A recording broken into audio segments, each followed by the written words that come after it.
Okay. All right, we're going to get started. Welcome everybody that's in attendance. I am Christine Berg, President. Julie Reno, Research Chair. Michelle Dunn, Secretary. Karen Taylor, Negotiations Chair. Jim McFarland, Vice President. Bonnie Stafford, Member Rights. Cam Wingenbach, Business Services. Ashley Evans, Human Resources. Kristen Damer, Assistant Superintendent. Cassidy Bjorklund, School Board. Dave Marquardt, School Board. Any concerns about the minutes? Are we ready to sign those? I think we're ready.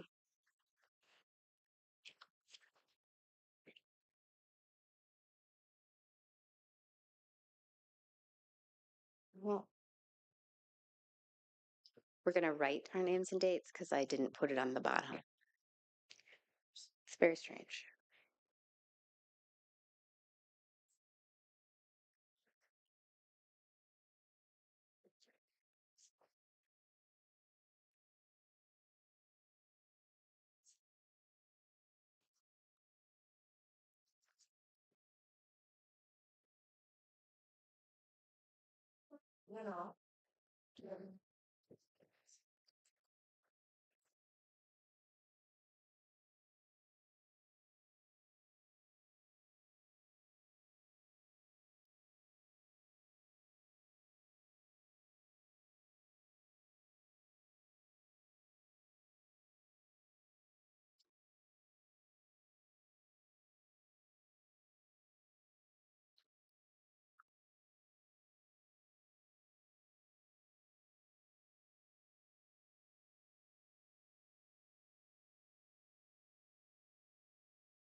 All right. So, from the papers that you have in front of you, if you would look for the one that says class size, Memorandum of Understanding class size limits. If you take a look at that document, it should look really similar to one that we've seen in the past. What I noticed is that when I went looking for policy 536.3 and procedure 536.1, I had a hard time finding them.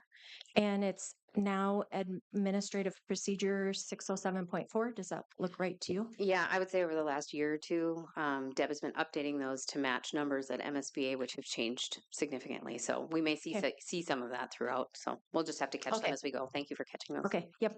So then you will notice, so previously on this MOU, we had an agreement for kindergarten through 4. That was kind of what we agreed upon as sort of a starting point.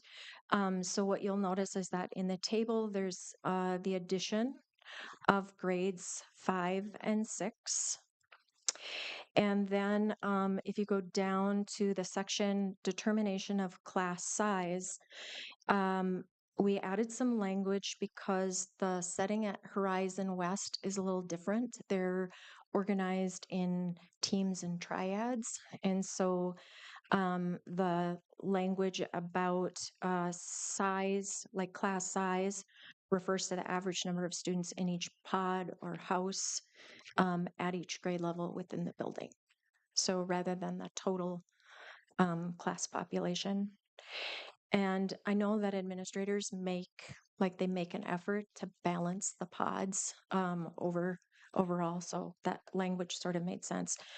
And then on the back side, hopefully I caught the places that refer to administrative procedure. Again, under class size limit review procedure, we added a third representative in the hopes that we can have 2 from different elementaries and then 1 that would be hopefully from Horizon West to represent the 5th, 6th grade level.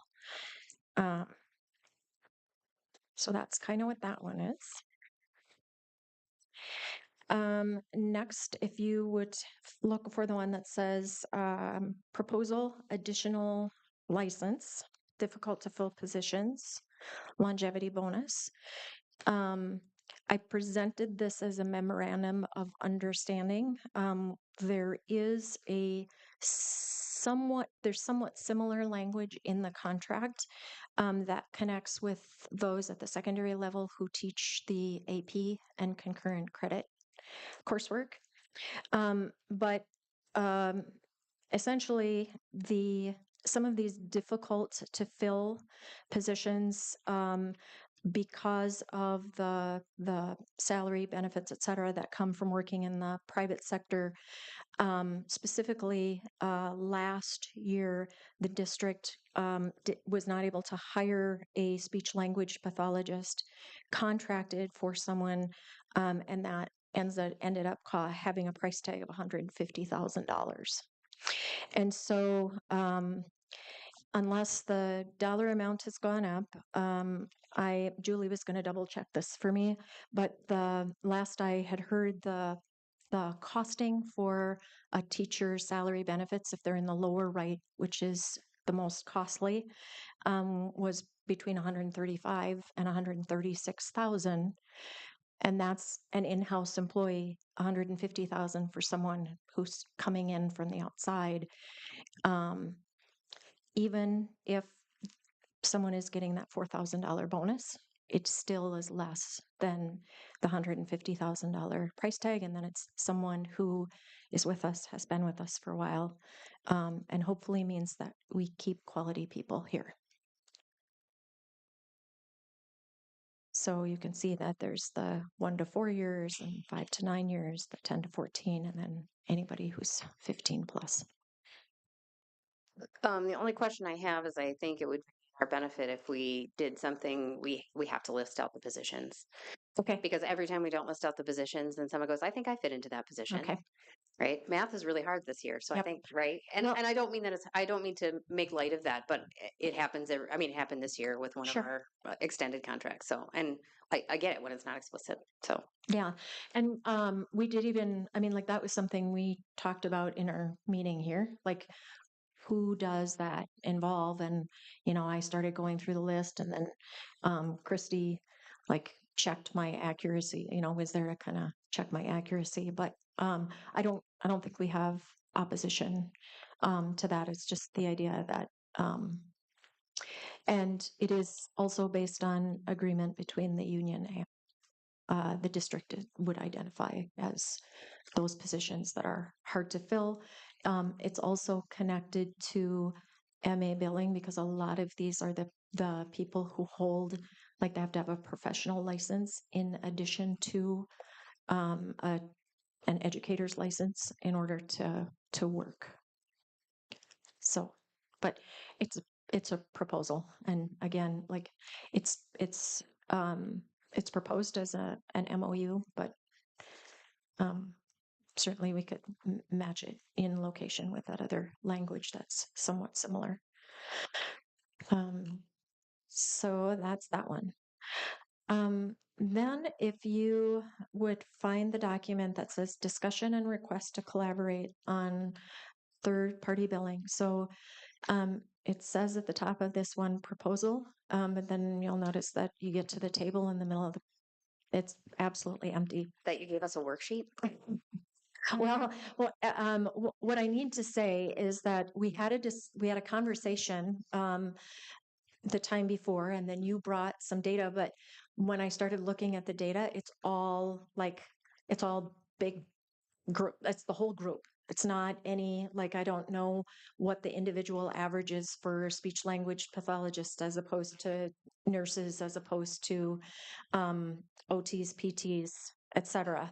And so, I don't know where to put people. I know that as far as meeting with students, SLPs are 46.8% of all of those meetings. But I don't know what that means for them as individuals.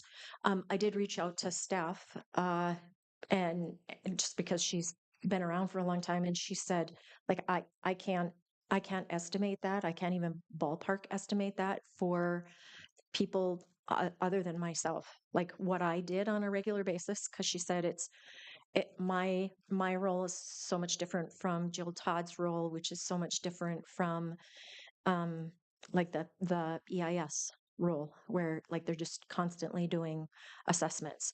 So I started the language what I would, and I know you can't just hand over to me MA billing information because that's private and protected and all of that.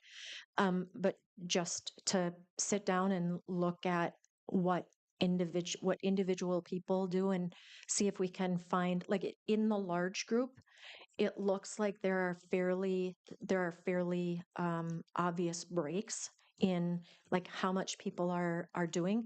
But again, I don't know how many SLPs there are compared with how many nurses there are compared with how many OTs, PTs, et cetera. So, and then some of them have to supervise and some of them don't have to supervise. And so it was it was too complex for me to try to figure it out with more data. So Yeah. So trying to think who we might want to have a conversation, but what I really want to make sure from this team's perspective that it doesn't become about having to chase people down in order to get their stipend. So we have to figure the one thing about it now is, if you're eligible to bill for MA, then you get the stipend. There's no additional administration. And I think what we're finding, even in some of the language we have that we have referenced previously, like Appendix I, for example, like the administrative burden on the back end almost it's absolutely worth it for the individuals participating, but it's making it hard on a department of, 4 people essentially to try to manage it. So the one thing is we got to be really careful on like, i- is it to a point that you're submitting for it and you prove it, and who are you doing that to? So I think we got to think about that. okay, so that's why there are some there's kind of that list at the top of the expectations. So first is that it's part of your job assignment. It's not an over and above, it's an expectation, which is something that uh, Steph said that Pat was really good about consistently reminding people this is part of your job. And then it's people who provide direct student service. They provide documentation for those services for students qualified to receive MA billing. They hold the specific license that allows them to sign the third party billing. And then they follow the procedures that are necessary that lead directly to the district receiving reimbursement. So, we had that conversation last time about people who are consistently completing the work, the documentation, and the people who were not doing it were receiving the same compensation. And then some people, it's a really time consuming part of their job, and other people it's not as much. So that was kind of the attempt of breaking it down into the table with different levels of responsibility. And again, that is based on what I could see. So maybe these increments, when we get down to individual groups and what their workload looks like, I can only see numbers based on the whole group together. So that might be another part of it that we have to like figure out. Mhm. And then I just left summer billing as like on our previous contract, summer billing was at $300. And like I guess I sort of think God bless the people who are willing to work with students in the summertime, and let's just keep paying them what we were paying. So that's kind of my thought. Anyway, so this, if I were as crafty as Ashley, I would have had a big draft watermark across it. But I didn't do that. I just said, oh, I need help. I can't do this. So that's what that one's about. All right. Then, if you would look for this nice, colorful little packet of papers, and I gave this to you. It was just today that I gave it to you. But I'm going to try to kind of summarize a little bit the information that is on here. So this is the survey results. Um, can somebody who has access give it to? Okay, perfect. I did. Okay. Okay. So I'll try to connect what I'm saying with something that's on that table just so that you can see it. So I lumped questions 1 and 2 together. So question 1 is, have you been provided with differentiated and appropriate ongoing professional development related to your specific job duties? I should actually backtrack. I apologize. So we received the feedback that was collected at the meetings, and I took into consideration the feedback that you gave at the last meeting, which was we don't want to have meetings just to have meetings. So we have to ask, like, did the language in the MOU, did the work in the MOU accomplish what we hoped for it to accomplish? Because we don't want to have meetings just for the sake of having meetings.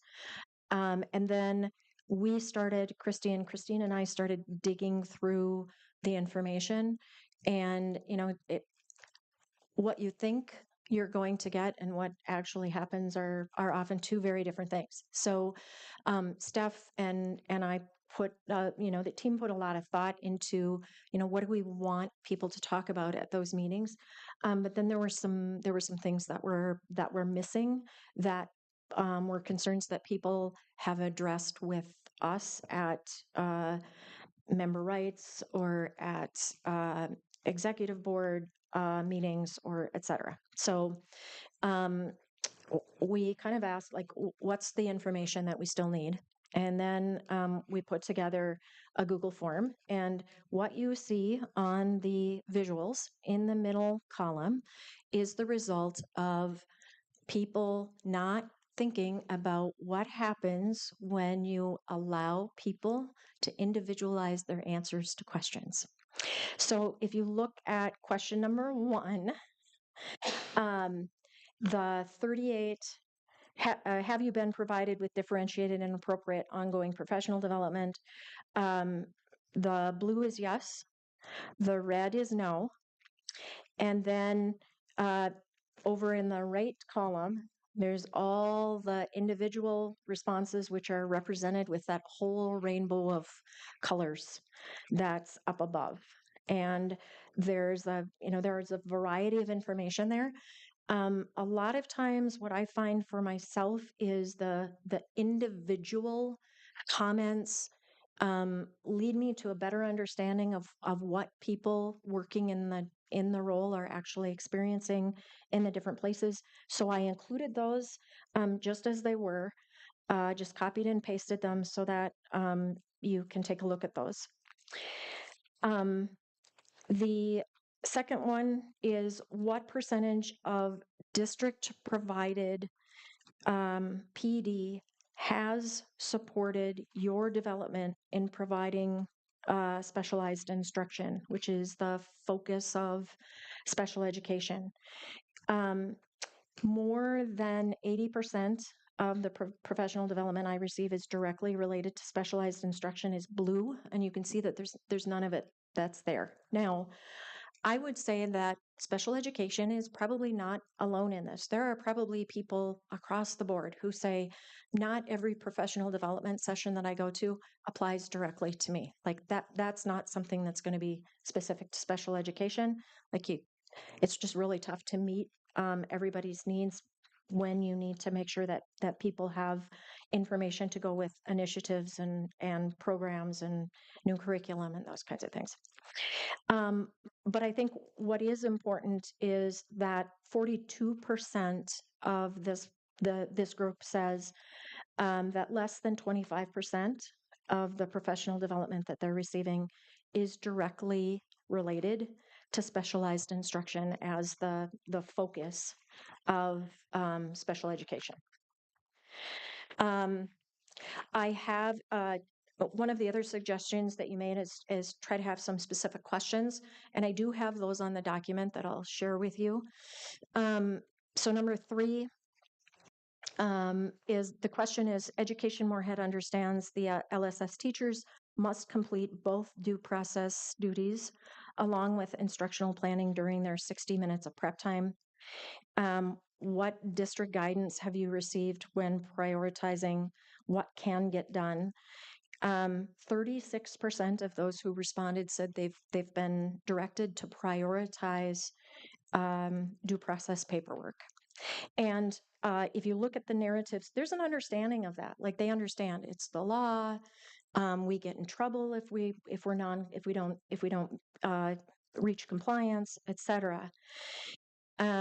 But I also think that it represents a conflict that we're asking special educators to work through on a day-to-day basis. Again, the focus of special education is not, at least in my mind, is not supposed to be due process paperwork. Rather, it's specialized instruction. That's why kids have IEPs, is because there's a reason that they need specialized instruction in order to make progress. And if 36% of people are being told don't prioritize that, prioritize paperwork, then it sort of it diminishes their role as a teacher, as an educator, and it just, again, I think it really puts people in a situation where they're constantly conflicted about what they believe is the right thing to do, and what they know has to get done as well. Question number 4 was just if you answered other above, please explain further. It's rather lengthy, but I included those narratives because, again, I think it represents individual experiences. And I read an article in Education Week recently that said there are 2 areas where there is still significant teacher shortage. One of them is science, and one of especially advanced science connected with engineering, and then special education. And so as you read those comments, you can kind of feel people's conflict. Like people don't go into special ed unless they're passionate about that work. And a lot of what you read there is a lot of conflict and being overwhelmed and et cetera. So question number 5 is really simple and straightforward. If we were to pursue working with the district on additional prep time for LSS to complete, teachers to complete due process paperwork, would you be supportive? It's not surprising that 100% said yes. So that one's pretty obvious. On the next page, question number 6, when you've notified your supervisor of a crisis situation, has support been provided in a timely manner? I love seeing that 24% of people, so, to me, that's 1 in 4. No, I didn't experience a crisis. I love that. And then also that 62% can say, yes, they were there. They were on the job. They were helping me out. I'm concerned about the 14% because if there's a crisis situation that's not responded to, in my mind, that's a danger, a potential danger to students, adults in that work environment, the culture of that education environment, et cetera. So good news there with a little concern. Question number 7, after a problem was identified and brought to the IEP team, was a long-term proactive solution implemented to prevent future incidents? Again, 24%, this doesn't even apply to me, it's not a problem. In the last year, 52% saying, yep, there was a solution. Again, the concern, the 24%, and again, I think of the 24% as close to 1 in 4 people saying, we talked about it, we put a Band-Aid over it, but we didn't really solve the long-term issue. And when we think in terms of the the student behavior teacher safety MOU, there's a part of me that wonders how much of a connection there is between those two things about people feeling that they're not safe, their students aren't safe, because there's not a long-term plan for for a crisis situation. Then things got really messy again. We probably should have had someone else write this survey. So, question number 8, how many times was your supervisor in your classroom while students were present? That's pretty straightforward information. There were some compliments for some assistant principals who are showing up at the drop of a hat. They're showing up and providing support. So I included those comments specifically as a shout out to those folks. And there are, in some cases, there's not a supervisor coming in. Many of the higher numbers, so multiple times that a supervisor was in the room, those are directly connected with it being an evaluation year for the teacher. And I just think in terms of culture and developing relationships, which we all know the importance of student to student, but also adult to adult. If there's not a presence, is there an understanding of what the teacher is experiencing and what students are experiencing, what paras are experiencing in that space? And is there an understanding of the workload, the expectations, et cetera? So that is number 8. Questions 9, 10, and 11. If you flip to the next page, those are in a completely different order, which is why I highlighted that row. So question 9, how many students were added to your caseload over the last school year? And you can see that the numbers vary a great deal. I want to point out that the really high number said, I don't work in a typical classroom setting. So having 22 added that's not a huge deal. That's not not something that should be alarming. And then again, in some cases, more, but with built-in assistance for workload. Question number 10, if students were added to your caseload over the course of the school year, were additional support provided, like an additional para, a co-teacher, shifts in caseload, and et cetera. And again, there's a lot of narrative that is included. I sort of think of this as like what's important to people, they invest time in. And so I want to honor those comments that were included from people because I think it's important. In some cases, people are problem solving issues like this on their own. Like they don't. There's one comment here where they just said our facilitator did a nice job of trying to balance out our caseloads. In another case, there's a team worked together and just made adjustments as they went. So people are finding resources in their colleagues and et cetera. Whether that's a good or bad thing might be a conversation. And then finally, how many students on your caseload were dismissed from LSS services this last year? And there are some low numbers that are included there, except for possibly for speech language. And there were 5 seniors that graduated from one program. And I guess I don't have research to back this up, but in my head went to, if it is not a priority for people to plan specialized instruction, engaging instruction, how would we expect students to make the kind of progress that we would really love to see, especially for for some of our specific groups?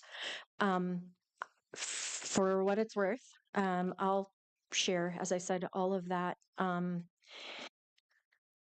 as well as the questions on a document, potential asks, and you said like, what are our asks? And I tried to break this down to 3. So one of them is, Kristen and I had a conversation that like right now we're not in a position to hire additional people. And so, and in order to give people due process work time on a you work 4 days and you have 1 day to work on due process paperwork, or you have an extra prep time during the contract day, like that would require hiring additional staff, or it requires already large caseloads to get even larger for part of the day.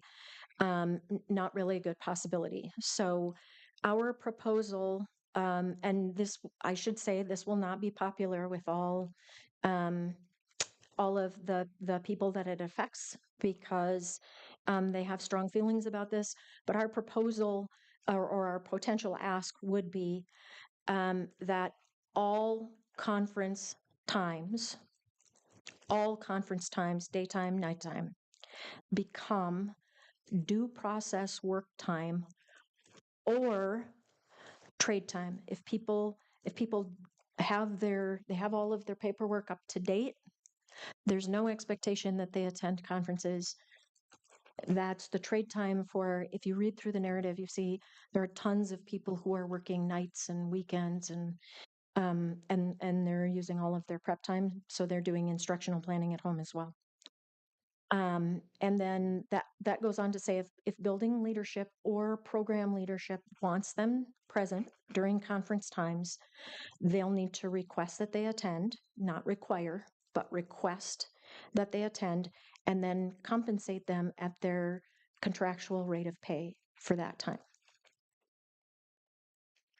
Ask number 2, the executive director, together with program managers and others who are providing support, need to develop a professional development plan for the 25-26 and 26-27 school years, to include quality professional development opportunities specific to LSS educators, and collect feedback so that they know what people need. Like there were some people who said, like, I've gotten all kinds of professional development on reading. And we know, like, they're in phase 1 on the READ Act. They have to receive letters training. That's not a choice that any of us can make.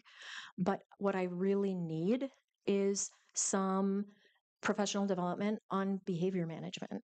Like that's what I'm really struggling with, and I haven't received any of that. So collect some information from people about what they really need, so that they have some priorities for that plan. Can I ask a question? Yeah, absolutely.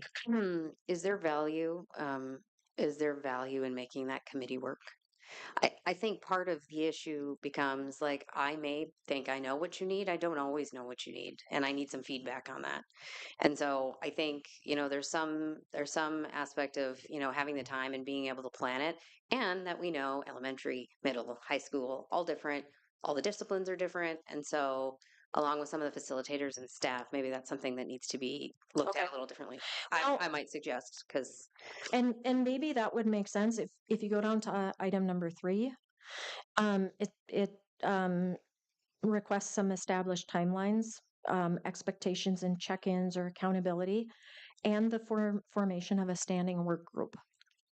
And the work group would include district leadership. So I put on there, I just wrote down like Dwayne and Brandon, and I only put Brandon on there because I know he was already working with a work group that he had sort of invited people into. But program manager, at least one program manager probably would be important to include them at various levels, EM leadership, and LSS educators who represent various programs and age groups. Because as you say, it is absolutely different. We all know that. What's that? Who's the last? Oh, LSS educators who represent various programs and age groups is what I said. So, and then, so we're with you on that. That's a solid idea. Input is always good. And then under the Have this remember. Referring to this document. that's right. Thank you, Michelle. Yeah. Okay. So then it's on the document that you'll receive. But then it also some concerns that people had. So the executive director, together with program managers, others providing support, need to work on developing and providing training on systems for the following. And I don't even know if there are systems. So like that might be work that could also be done by the standing committee. But people specifically responsive or specifically talked about crisis response. Sometimes there does not seem to be a set plan. And so when a crisis comes up, everybody just kind of like goes their own way. There's not order to it. Intake and transitions. And that's for a system and a process for students, but also for adults. So if my training and my experience is as an SLD teacher, and I get moved into a profound DCD teaching area, oh my gosh, the learning curve is completely overwhelming. So what's the process for intentionally preparing people for that transition? Classroom observations of all educators while they're working with students to provide ongoing guidance, quality feedback on instructional strategies and behavior management, guidance and support for workload management, both the what and the how. I feel like people know these are all the balls that I'm supposed to keep in the air. What's missing for them is how in the world do I do this? And it may be that they're not familiar with all the resources. It may be that they're unfamiliar with processes, whatever it is. But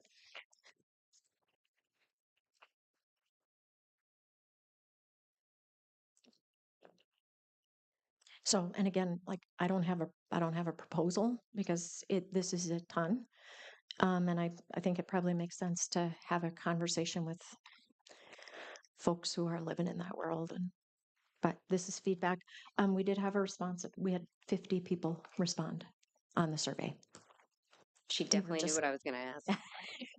We had 50 people who responded. Yeah, absolutely. Did you have data on like which schools they're in? We did have that data. I didn't put it on here, but we did have respondents, all groups E12. Okay. Is there any way we could get the data on the specific schools? Absolutely. If Kristen reminds me, or Michelle remind me, then I can try to break that down and hand it your way. I'm going to ask for your forgiveness. Can we go back really briefly to the class size document? That was the first one that we took a look at. While we were meeting today, this is again why it's so valuable to have some elementary representatives on the team. But there was mention, like there's nothing on this table that refers to combination classes, which sometimes happens, so I think specifically in Spanish immersion, sometimes there's not enough for a whole new section. So there's a combination first and second grade class. And you don't have to answer this right at the table, but later on, in a situation like that, would the typical response be to follow the numbers for the smaller class? Like, so say you do a combination of first and second grade, would the plan be to follow the guidelines for first graders to honor the learning that they're doing at that level? And maybe that's a situation that's come up in the past. Yep. I will tell you, principals really, really dislike that practice. So we haven't done it in a while. When I suggest it, they don't talk to me for a little while. And generally, Generally, you're not going to see a combination class below grade 2. So Spanish immersion, I've seen 2, 3, and I've seen 3, 4. I would say 3, 4. You might we might err towards upwards of 29 because it's Spanish immersion. At the same time, where I've seen fourth grade, just because you only have 2 classes, that's where you tend to have extra support. But I think Spanish immersion is the only one that we've had in a while, and I think they were under class size. They were smaller size, and that was one of the years that we lost a teacher mid-year, and we were able to shift everyone within class size, which is not great, but worked at the time. So at that time, I think that was a second, third grade classroom, and they were on the low end, so they would have been 27 and below. But generally, I don't know that a principal would let me suggest a grade 1, 2. I think I'd have to hide for a while. So it hasn't happened in a while. Spanish immersion, I think, is it in the last 5 years. Okay, thank you. Mhm. And thanks for catching up with my memory. Yeah. All right, that's what we had today. Okay. So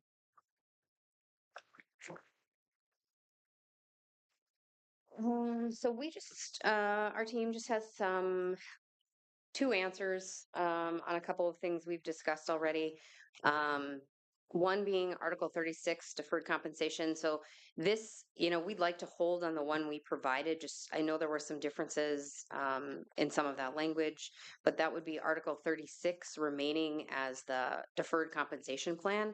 And then looking at striking Article G, which is teacher transfer, and making it this teacher master agreement, the early retirement, since it's one person. And I would suspect, within the next 2 contracts, we'd likely be striking that entirely.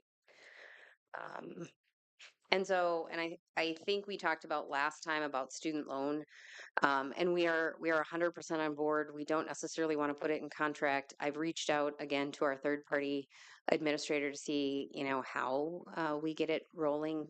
Essentially, there's 2 options that they presented to us earlier this year, and one would be where the student loan processor can send it in. The other is just verifying with your district or your employer that you've paid your student loan. So then, part of it goes into the 403B and part of it goes for your student loan, so you're still saving that match. So our intention is to implement. We're just in the logistics process. Yep.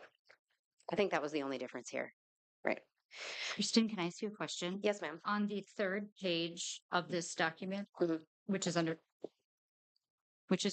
Article 36, under subdivision 4, when it talks about accumulated sick leave, is that, it says 100 days? Is that something we want to move to hours? It's one person, so we can, but we're really looking at how many sick days and not hours, but I don't know that it would matter. Okay. We addressed this a little bit in the next one as well, which is Article 38, leave due to sickness and emergency. This is our counter to what was presented before or previously by your group. And so I didn't just, when we looked at the language, we didn't strike or add. We're just presenting new language. We can do it different ways depending on what's helpful. All of it is posted under our Google Sites as well, but if we need a better way of tracking, we can talk about that. This one in particular, page 1 was paid family medical leave. So there, I think were previously 4 A, B, C, and D, and one was specific to payroll deductions, and the statute mandates how that's paid. So we don't want to put it in contract. And then C is coordination. So A is the statutory authority. What is the statute? B is the notification to employer, and C is the coordination of sick leave, so that we can ask people to offset with their existing leave if they choose to, but we can't make them. So that's all statutory language. But some of that, I think you write a sometimes fine line of just addressing the statute, which people generally don't look up unless you're in HR or leadership. And just providing the information so people have that. Some of that specific to family medical leave, it might be in our best interest to put all of that under one section, and we didn't really get into that. So might be better to push it to subdivision 6 and push bereavement, so family medical leave and paid family medical leave are together, or both under the same subdivision. And just as an FYI, your HR department, myself included, are still trying to figure out how we're going to manage all of those pieces together. Not necessarily the law, but trying to manage what's federal and what's state and how they really don't mesh. So that's just an informational piece. I don't know how many people have been paying attention to it. I was thinking as we were learning about it, it's not bad. In my mind, it's not a bad thing that it starts January 1st, rather than it being part of the chaos of the beginning of a school year. So at least we have a little time before it. We a little bit. Do you have something you'd like to say? No, just because say if someone's gonna have a child at the beginning of the year, they can request for it at 2 months prior, but we don't even know yet from the state how to manage it yet. So then we don't necessarily have all the answers. Bear with us. All right. Yeah. So that is the first page, parental leave for teachers. Subdivision 5, we are requesting that we leave the statute in. It's been applied for many years. I think we've occasionally run across some concerns with the time or people not knowing, but generally I think between the employee and the HR side, we've worked through that. So it is 16 hours annually of leave. So reference the statute and that 16 hours so people are aware it's there. Personal leave, we talked about. Can Yeah. I? So is part of our goal was to provide people with a way to have that be paid leave. Would that be like personal leave in order to have that? Generally, they have to take it as personal leave, and then it allows for deduct if that leave isn't available. Okay. Yeah. Would people be able to use like trade time? Yeah, I think we really have to dig into Appendix I and talk about how to do that in general. But I mean, yes, we've generally applied that as Okay. personal leave, so you could utilize that for personal leave. I think we just have to look at that and how it's working and how we administer it. And Okay. I will say, Ashley and I talked a little bit about it today, just since we're referencing it and trying to figure out how to, again, like previous talk, how do you make it easier to administer? How do you make it so, like Michelle doesn't say I subbed in November and I never got paid for it, and then you're trying to backtrack because there's too many hands involved, and then trying to figure out the personal leave aspect of it. So that would be one thing I'd challenge us all to try to think a little differently about and see if we can do it differently to make it easier for everyone involved. Okay. More heads are better than just one or two, right? Sometimes in small pockets, so we can then all come back together as opposed to all of us at once. Yeah. Personal leave. So we are requesting or asking that it stay at the 5%, but did include that the positions not requiring a substitute would not be included in calculating the site percentage. Can I ask a clarifying question? Are those positions not requiring a substitute? Let's say that would put the number over 5%, but they don't need a substitute. Would they qualify as well? Can they take personal leave if 5% have already taken or have already put in for it because they don't need a sub? If I'm an instructional coach and I'm at the high school and your 5% is reached, if I don't count as a part of that 5%. So I think you're asking if the 5% has already been reached, would we still allow them to take their time? That is probably something we haven't thought about. Yeah. Yeah. It's a good question. Thank you. Yes, ma'am. Well, I guess I'm wondering what would be the difference if if a person, if the instructional coach got a day, but they don't count, and then a person after that got to the 5%, or if the timing was it that they got to the 5%, and then isn't it the same? Yeah, and I in theory I agree. I don't know that it matters, but it really I guess if people are okay with the inequity, because now you have to ask for a day off in September, and if I'm an instructional coach, I can ask on Friday morning. Mm-hmm. Yeah. I think usually those people are not able to No, I know that. sub for trade time either. So I view that as Yeah, a fair that's true. exchange. The instructional coaches are not supposed to sub. Counselors or Counselors actually can.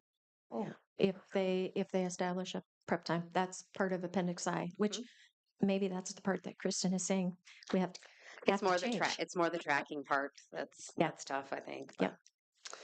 But, so yes, I mean, in theory, I don't know that you can have it one way without having the other, and we have to be okay with that. That might be a question for you more than it is for us, because once we put them in as not like if you can do that within the system, which I'm guessing you can, but I don't know the ins and outs. Um, it just is what it is. It has to be approved within what the contract allows, and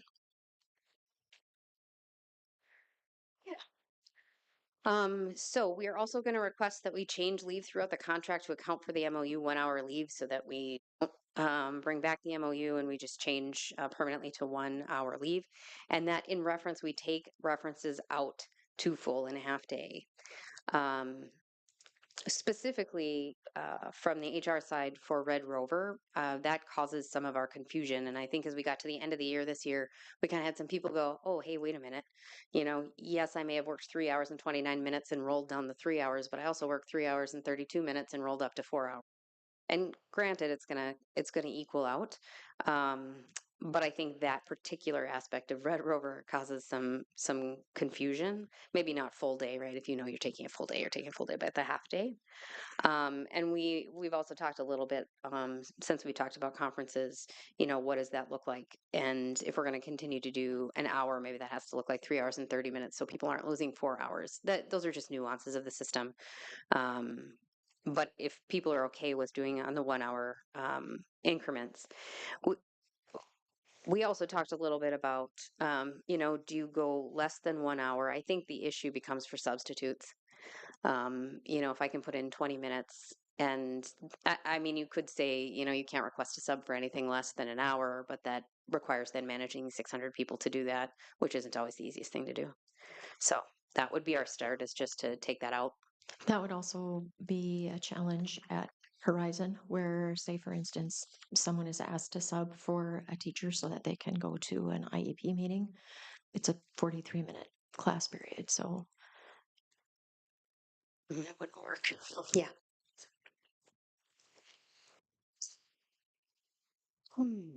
Okay. Any questions on that? Not right now. I fully expect the next one is continues to be a working document. So we've still got 2 MOUs out, one on flex time, one on PLC. This does not combine the two. We could combine the two. It combines aspects of the two. And why we present this today is there was a meeting specific to instructional and looking at PLCs and looking at this FlexTime MOU and how to better identify what that looks like within the scope of the hours, and again try to create some equity. And you know, to Jim's point, that's hard to do because you all do very different jobs at different levels and different disciplines, and that can just create some, you know, some natural inequity. I don't know how else to say it, but there's 2 pages here, and so some of your leaders in the teaching and learning department got together and just kind of identified days, not only for PLC but MTSS meetings, which have been running, I believe, by choice. If I want to go over my prep time and 4th grade has all the same prep time, then I have the choice to do that. So they identified that within these times. Initially, I think it was 45 minutes. I requested and am presenting to back that off to 40 minutes for the PLC time. So K4 PLC, essentially running from 2:45 to 3:40 on the identified dates, with the ability to flex those within your prep time if you choose. And then 5/8 PLC time, 7:50 to 8:45. And of course, some of that is existing contract time that's just allowing for more time. And then a 9/12 PLC time from 7:30 to 8:25. And that's 30 minutes of time from this time. And all of those are laid out. And I think to those of you at the meeting, there were 2 extra meetings in 9/12. And again, K8 was 45 minutes. But in my discussion with Jeremy, we talked about, I believed it was important to have a minimum of a half day on June 2nd. Some people do need that time, whether they're checking out of their classroom or what that looks like. And I think, you know, next year we can be more cognizant in the calendar of those last 2 days, which I know we've talked about a lot. So Briefly touched on some flex day. What does that look like, right? All Kate is that 3.5, and that's really June, that June 2nd date. And all 912 is 3 hours and 25 or 3.25. And then special education only. So this was the start of, I think, what you asked for previously, which was the equivalent of an additional half day, 3.37 hours. Although I think we'll have a conversation about your request around special ed. Again, this is just a starting off point. I suspect more will come back. But this is how we synthesized what came out of that meeting in trying to do everything that we've discussed. Okay. I just want to clarify, just to make sure there's an understanding. So there's flexibility. So the expectation is that for elementary that um, everyone is there until the end of day. So the did you say 3:40 time? 2:45 to 3:40. Yep. Yep. So even if you meet during your prep time, the expectation is it's contract time. You need to stay. And that's when if you met during your personal prep time, then that time at the end of the day would become personal prep time, like a replacement for the personal prep time. Does that make sense? Yeah. Uh, we maybe, if that is a preference.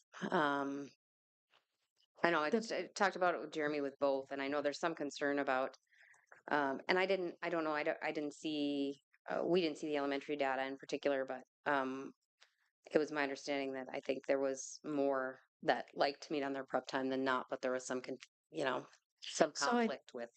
I think there are specifically, I think it was specifically kindergarten and first grade who just said, like, I don't want to meet during the day. I just need an opportunity to take a breath and get ready for what's next.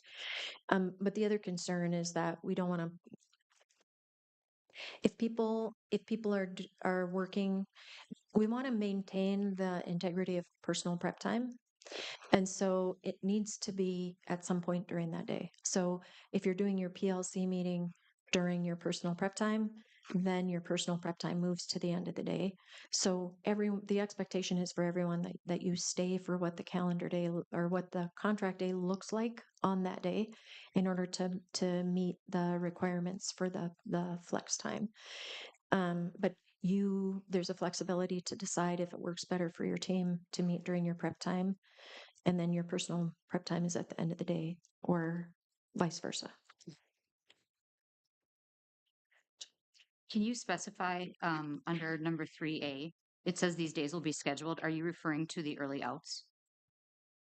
Yeah, for this year, sometimes the problem with doing such a specific calendar, as I think we see with the ALC, is you have to meet again once the other calendar is done to then redo your days and sign off on them for next year. But yes, that would be the intent. And that could be clearer, but again, this is just trying to synthesize what came out of that meeting. I have one more question. Can I ask one more question? And this is strictly, I guess I don't know how it works. So if our contract states what our contracted start and end times are, does an MOU changing a day technically override that? Yes, legally? Okay. Yeah. Well, and you could make reference here to that specific article within the contract to state that it's in cooperation of or something. Yeah. Yeah. And it's a little bit similar to this MOU establishes an alternate schedule in the same way, or a departure from schedule in the same way that the ALC MOU establishes their alternate schedule.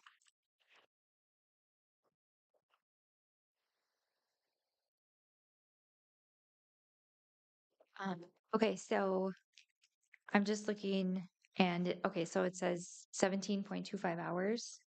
And so can you just speak to if we change the time to these before or after school, then where's the flip side of that? Because then we don't have to actually document the flex time because it's built in. Okay, and then what would be the time that would be compensated for then? The early outs. And so there's 5 early outs, that's 10 hours. There's 3.25 for the high school, 3.5 for K-8. Those are technically flex hours on June 2nd. And I have a whole spreadsheet and I might have to answer that other portion Okay. at another time. Okay. But I can come back for sure with that. But that is, it's mainly the early outs. And I'm trying to, I think it's, so, I mean, in reality, that full last day of June 2nd is a flex day. So I'll be What's- clear. What about June 1st then? What was that? Oh, is June 1st the Monday? Yeah. Then it's just a typo. Oh, Oh, so Oh. when I'm typing June 2nd, you're meaning June 1st. Yes, ma'am. that clears up so much. Thank you. Typos are easy fixes. Some days. Yes. I just have a clarifying question as well. So if teachers do their PLC during their prep, you're wanting them to still stay till 3:40? So I think part of what's been a challenge in the past is that there has been a significant discrepancy in expectations based on buildings, administrative preference, et cetera. And so part of what just as an example, in one building, someone may have been able to flex grading a test, when in fact the language in our previous MOU said that what was flexed was supposed to be collaborative work. So unless you're doing, like you're doing common grading to make sure that across sections, that the point award is the same, or something like that. Like sometimes you do common grading just to see, to check your accuracy going across teachers who teach the same content and are giving a common assessment. But the idea is that one of the concerns was we want to hold the integrity of personal prep time.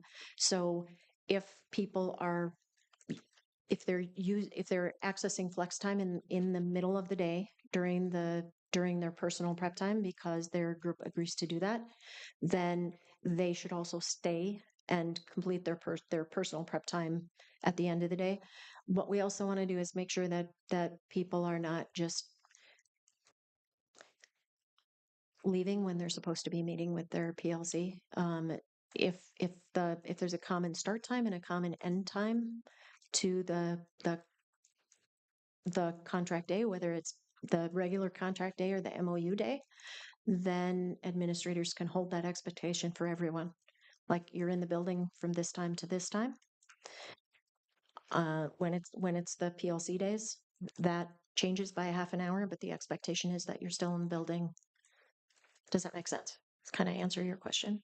It answers my question, but from my history, what in the past, it's not what we've done in the past. So I just want to clarify that's still what your want is to do that. Because when we did that, I was a teacher, you could still leave at the normal time if you did your PLC comes because you did your time at that during that. But I think that's what you guys want. It's fine. what we're trying to hold people to is hold your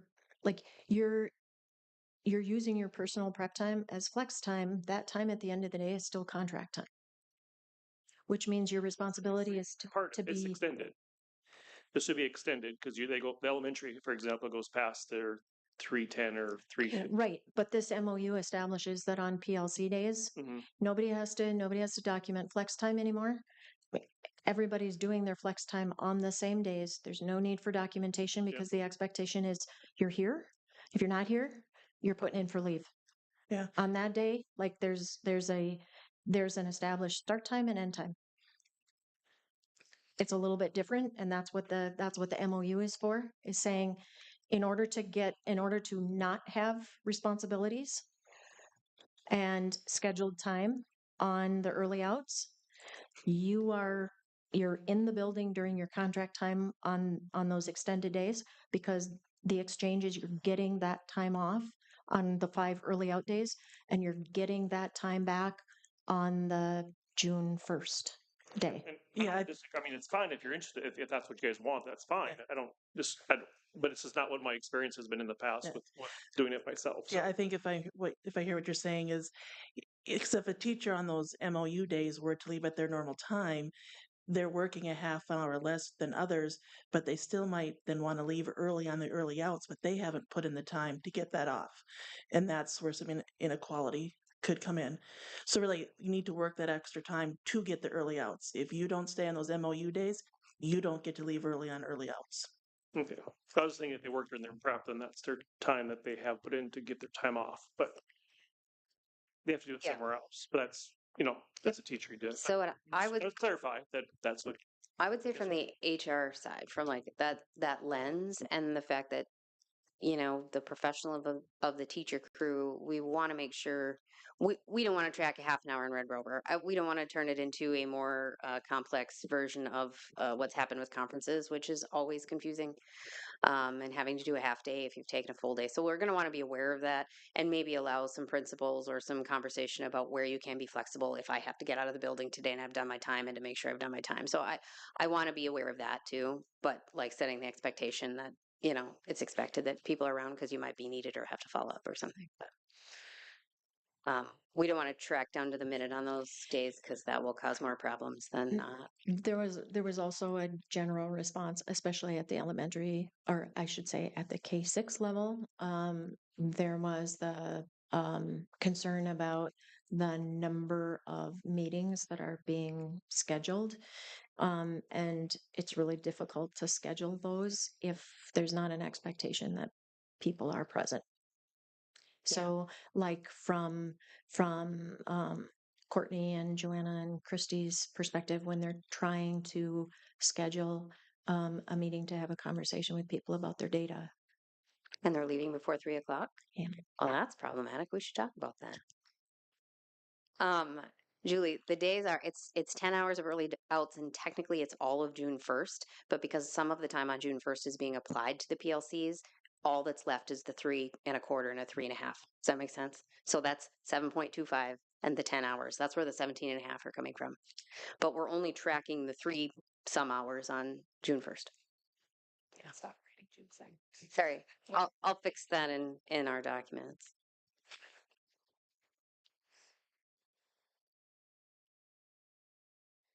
All right, it's 3:12. Should we break, and what time do you want to connect again? Just in time to adjourn? Try half an hour. Yeah.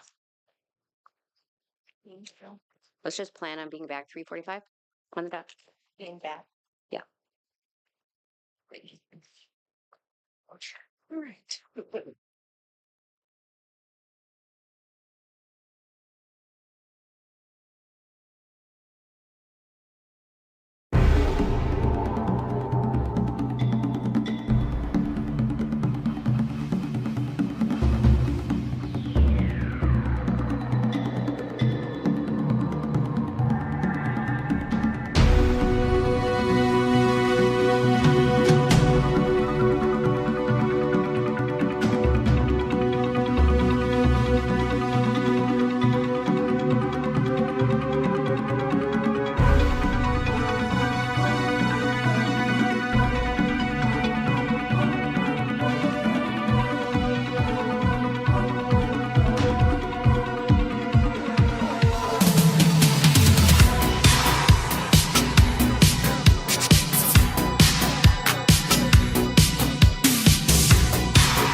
All right, so we're starting at 3:48.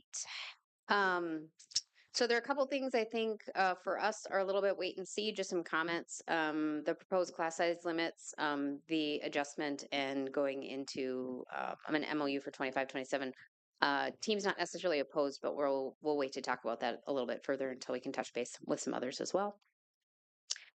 Additional license difficult to fill positions longevity. Again, we need to look at that a little further. Will review and maybe we'll counter.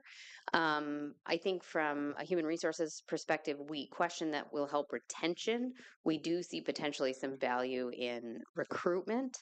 But you'd have to look at it as a stipend or a retention bonus because there's some rules about bonusing and how that's written out.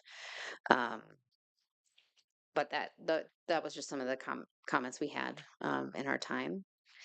And then Karen, I would assume you and I will kind of connect and see next steps on probably both third-party billing and then some of the shared data for special education. We're appreciative of the data.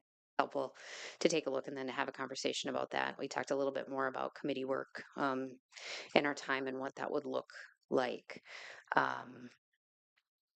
And how some value behind a special ed specific professional development planning committee would probably be really helpful across the board.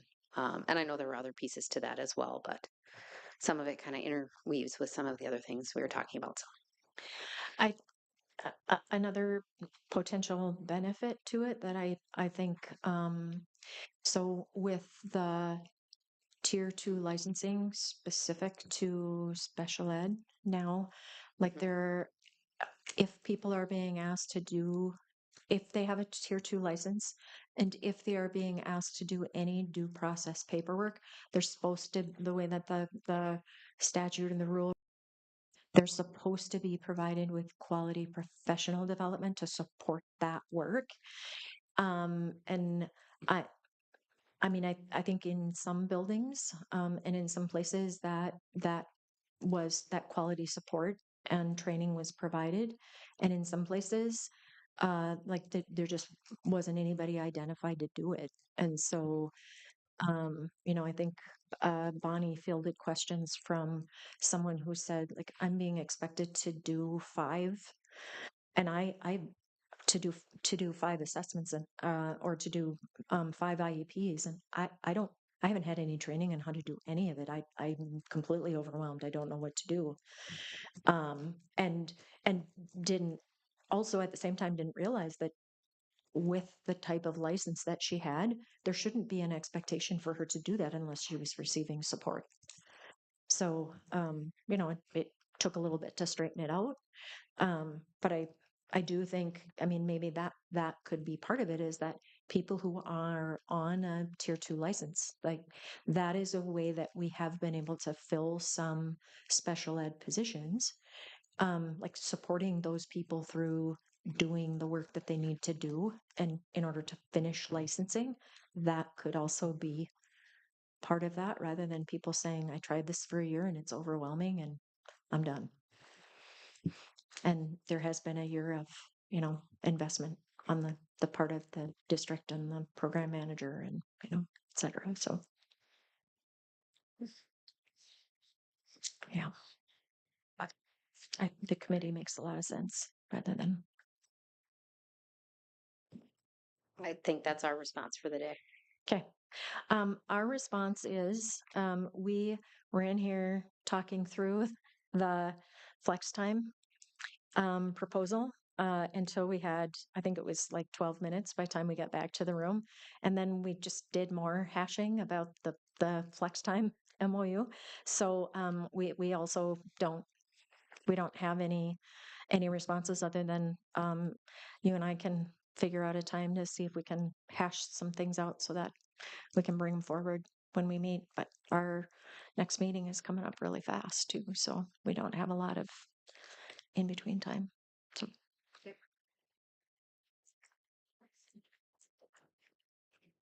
So are we gonna adjourn at 3:52?